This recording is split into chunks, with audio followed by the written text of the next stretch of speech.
Friends, आज हम बात करेंगे। पहले अपनी प्रीवियस वीडियो में बताया था कि आरोप क्या होता है। आरोप की डेफिनेशन जो कि सेक्शन 2B में सीआरपीसी चैप्टर 1 में दी गई है।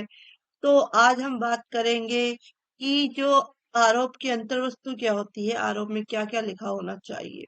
तो फ्रेंड्स, सबसे पहले हम एक छोटी डेफिनेशन देख लेते हैं कि आरोप के अंतर्गत जब आरोप में एक से अधिक शीर्ष हों तो charge include any head of charge when the charge contain more heads than one. It means कि आरोप के अंतर्गत जब आरोप में एक से अधिक शीर्ष हो, आरोप का कोई भी शीर्ष है, लेकिन जो डेफिनेशन है पूरी नहीं है। इसमें इस तरह से इसको परिभाषित किया जा सकता है कि आरोप अभियुक्त के विरुद्ध अपराध की जानकारी का एक ऐसा लिखित कथन है जिसमें आरोप के आधारों के साथ साथ समय, स्थान, व्यक्ति और वस्तु का भी उल्लेख रहता है जिसके बारे में अपराध किया गया है। सरल शब्दों में कहा जा सकता है कि अभियुक्त द्वारा किए गए अपराध का विवरण ही आरोप है। तो आरोप की विवेचना इसलिए की जाती है ताकि अभियुक्त को पता चल सके कि उस पर क्या आरोप लगा है और वह उसके कैसे अपना डिफेंस करेगा। तो इस तरीके से सेक्शन 211 से लेकर 224 तक में जो है आरोप के बारे में बताया गया है।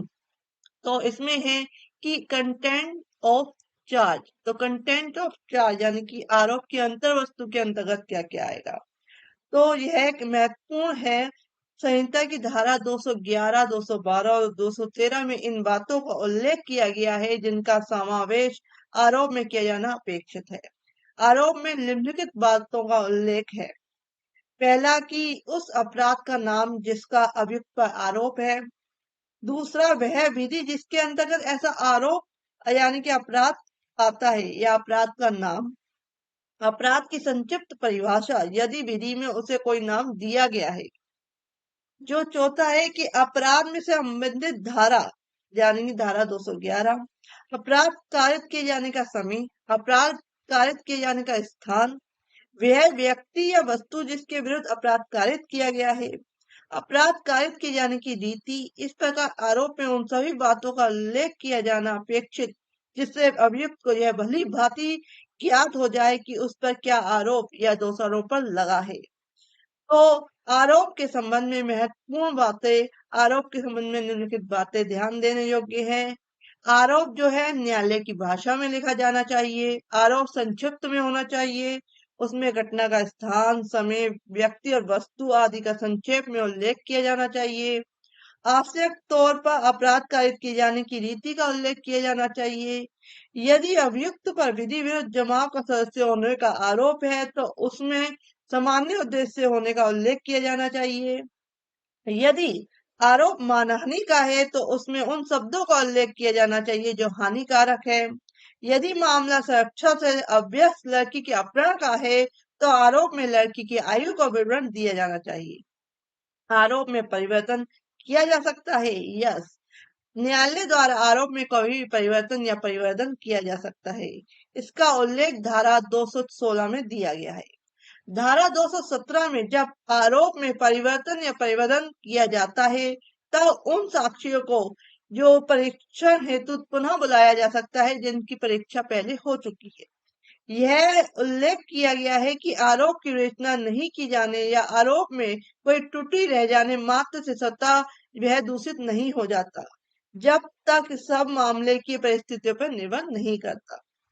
पृथक अपराध का पृथक आरोप सामान्य नियम यह है। प्रत्येक विभिन्न अपराध के लिए जिसका किसी व्यक्ति पर अभियोग है पृथक आरोप होगा और ऐसे प्रत्येक आरोप का विचारण अलग किया जाएगा। स्पष्ट है कि धारा 218 के अनुसार प्रत्येक विभिन्न अपराध का पृथक आरोप या विचारण होगा। इसका उल्लंघन निवारण योग्य नहीं है।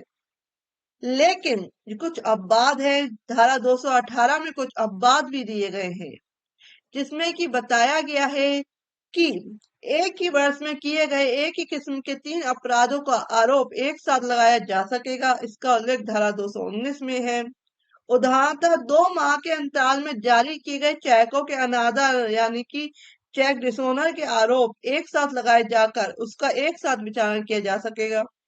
लेकिन एक मामले में यह कहा गया है कि भिन्न भिन्न तारीखों पर जारी किए गए चेकों के अनादर का आरोप यानी कि चेक डिसोनर का जो आरोप लगा है एक साथ नहीं लगा जा सकेगा, क्योंकि वे एक ही व्यवहार के भाग नहीं है। तो इसमें धारा 220 में के अनुसार एक ही व्यक्ति द्वारा एक ही समव्यवहार बनाने वाले एकाधिक अपराधों का आरोप एक साथ लगाया जा सकेगा और एक साथ विचारण किया जा सकेगा। उदाहरणतः अभियुक्त पर भारतीय दंड संहिता 1860 की धारा 302 या आयुध अधिनियम की धारा 27(3) के आरोप एक साथ लगाए जा सकेंगे और उसका एक साथ विचारण किया जा सकेगा।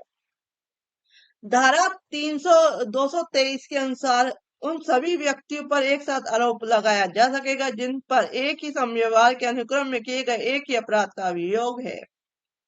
चौथा है कि मुख्य अपराध के साथ दुष्प्रेरणा और प्रयत्न के आरोप एक साथ लगाए जा सकेंगे।